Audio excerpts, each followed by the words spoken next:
안녕하세요, 구지엘입니다. 여러분은 혹시 애니그마라고 들어보신 적 있나요? 디아블로 2탄에 나오는 룬워드인데 자 이스퍼를 소켓 3개짜리 갑옷에 넣으면 올 스킬에다가 텔레포트. 애니그마는 고대 그리스어로 수수께끼를 뜻하는 아이니그마에서 나온 건데요.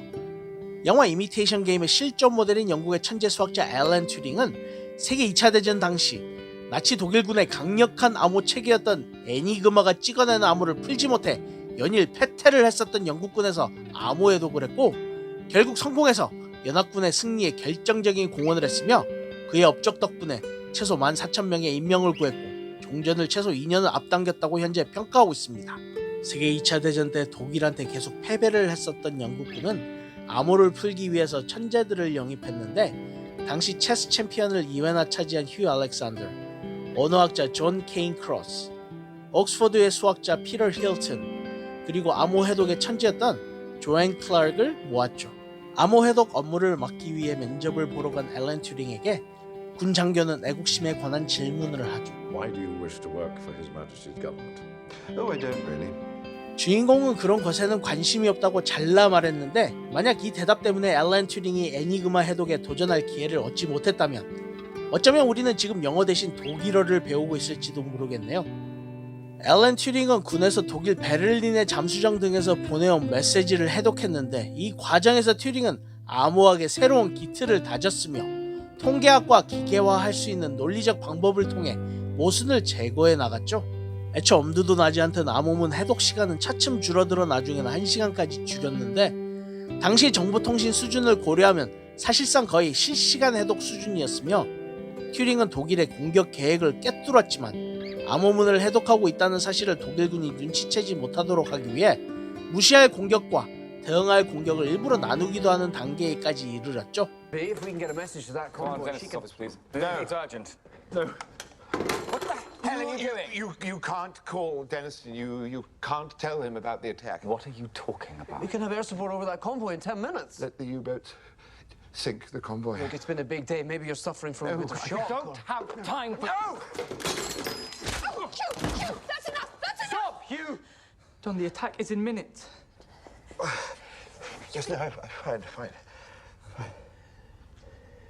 What would the Germans think if we destroy their U-boats? What will the Germans think? The Germans will know that we have broken Enigma.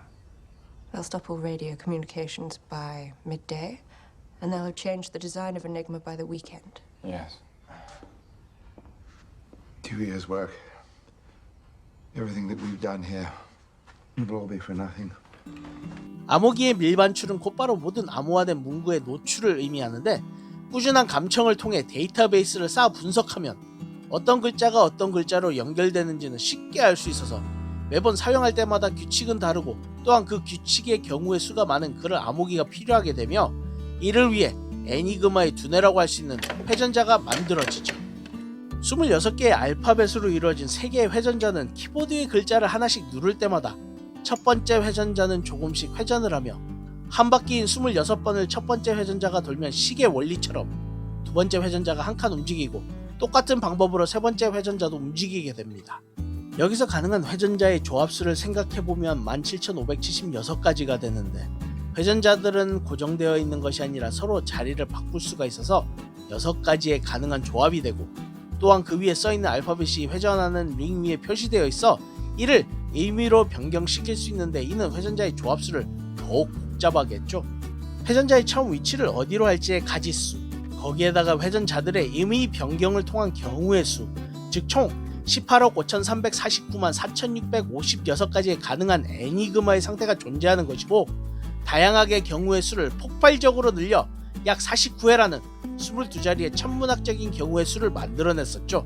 모든 암호 시스템이 그러하듯이 애니그마의 취약점은 이를 사용하는 사람들의 인간적인 실수에서 올 것이라 믿었는데, 실제로 독일의 통신병들은 메시지를 보낼 때 그날 애니그마 설정과 통신병 자신이 정한 초기값이 필요하고, 한 번 사용한 초기값은 다시는 사용해서는 안 된다는 지침이 있었지만, 군인들이 귀찮아서 같은 설정값을 자주 사용했거나 자신이 좋아하는 특정 문자나 간단한 문자들을 사용했었다고 하죠. 앨런 튜링이 애니그마를 해독함으로써 연합군은 독일 해군 정보를 탈취하여 대서양을 주름잡던 독일 주력 부대인 유보트의 위치를 파악하여 연합군의 대서양 해상로를 확보해 1944년 전세를 역전시킨 노르망디 상륙작전의 성공의 발판을 마련했고 전세가 기울어 결국 독일은 패배합니다. 암호학의 관점에선 세2차 대전은 수많은 사람들의 목숨과 희생을 담보로 암호학이 급속도로 발전한 때였는데 인터넷의 발달과 함께 암호학이 군사 분야에서 민간으로 넘어오기 전까지 암호를 만들고 푸는 기법과 암호학 논리가 급성장한 시기였으며 전쟁 가운데서 암호학의 급성장을 이끌었던 사람이 바로 앨런 튜링이죠. 특히 암호학은 비트코인과 같은 블록체인의 원조인데 암호화폐는 은행과 같은 중앙기관이 없이 누구나 익명으로 화폐를 발행하고 거래할 수 있는지를 고민하듯 태어난 기술이고 이를 구현하는 데는 컴퓨터 공학과 수학, 암호학이 쓰였죠.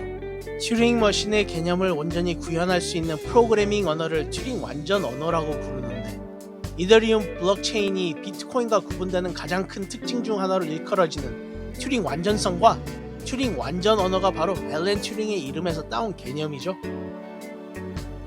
비트코인에서 쓰는 언어인 스크립트는 비트코인을 보내고 받는 제한된 형태의 명령만이 가능하지만 러시아에서 태어나 캐나다에 사는 이더리움 공동 개발자인 비탈릭 부테리는 솔리디티라는 언어를 사용해 블록체인 위에서 암호화폐를 주고받는 것은 물론 여러 기능을 구현할 수 있도록 프로그래밍을 했는데 두 가지 암호화폐의 차이점을 말하자면 비트코인이 블록체인 위에서 금전 가치를 주고받는 프로토콜이라면 이더리움은 블록체인 위에서 프로그램까지 주고받을 수 있는 프로토콜입니다. 앨런 튜링은 알고리즘과 계산 개념을 형식화함으로써 컴퓨터 공학과 정보 공학의 발전에 지대한 공헌을 했는데 1947년 설립된 계산기 학회에서 컴퓨터 과학에 중요한 업적을 남긴 사람들에게 매년 시상하는 튜링상은 컴퓨터 과학 혹은 전산학의 아버지라고도 불리우는 튜링의 이름을 따라서 제정한 것이고 컴퓨터 과학 분야의 노벨상이라고도 불리우죠.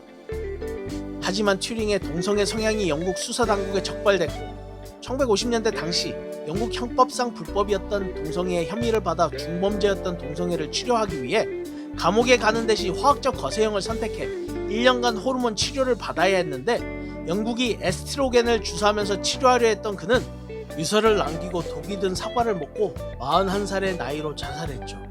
이런 힘든 시기에도 튜링은 Morphogenesis라는 생물학 관련 논문을 세상에 남기는데 그 내용은 Pattern Formation, 즉 유전자 패턴에 의한 서로의 영향에 따라 정확한 수학적 원칙 아래 우리의 손가락이나 발가락이 일정한 패턴을 이루면서 형성되어 간다는 것이 논문의 내용인데 놀랍게도 거의 70년이 지난 최근에 와서야 그 내용이 증명되고 있습니다. 참고로 애플 컴퓨터의 로고인 한입 베어먹은 사과는 뉴턴의 사과를 염두에 두고 만들었다고 하지만 아마도 앨런 튜링의 사과에 영감을 얻은 것은 아닐까 하는 생각입니다. 영화 이미테이션 게임은 생각에 관해 물음을 던지는데 생각이란 사실 인간만의 전유물이 아니고 길거리를 지나다니는 개와 고양이도 생각을 갖고 있으며 동물원의 원숭이도 생각을 하죠. 하지만 인간의 생각은 굉장히 희귀하며 아직까지 인간 수준의 생각, 즉 지성은 인간 외에는 없다고 보고 있으며 과연 인간이 인간처럼 생각할 수 있는 기계를 만들 수 있을까라는 질문을 던집니다. 요즘 성소수자들에 대한 인정과 함께 새로운 이해를 하며 과연 인공지능은 남자와 게이를 구분할 수 있을까? 남자이지만 생각과 행동이 여자라면 그건 여자인가 남자인가라는 질문과 함께 과연 언제쯤 우리는 있는 그대로를 받아들일 수 있고 우리의 생각을 정리해서 인공지능에게 넘길 수 있을까라는 생각이 듭니다.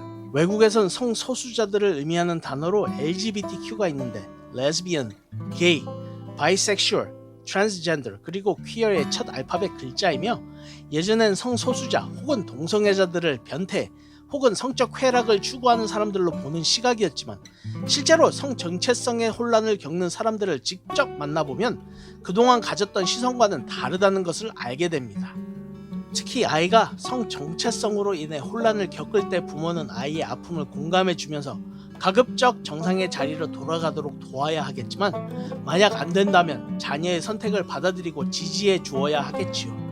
예전엔 모두 숨긴 채로 살아야 했고 끊임없이 스스로 자신의 존재를 부정하며 성 정체성을 들킬까봐 이성애자처럼 행동하면서 불안과 스트레스 때문에 힘들어했고 성 정체성을 밝히는 순간 가족에 의해 정신병원에 끌려가거나 친구들에게 따돌림을 받았지요. 다행히 현재 사회 인식의 변화로 인해 간혹 우리가 차별할 수 있는 성소수자도 결국 다르지 않은 사람임을 깨닫고 혐오의 대상이 아니라는 것과 우리 주변에 성소수자가 있다라는 인식을 가지며 차별과 혐오를 넘어 그들을 이해하고 배려하는 마음이 언젠가 널리 생기길 희망해 봅니다. 구독과 좋아요 감사합니다.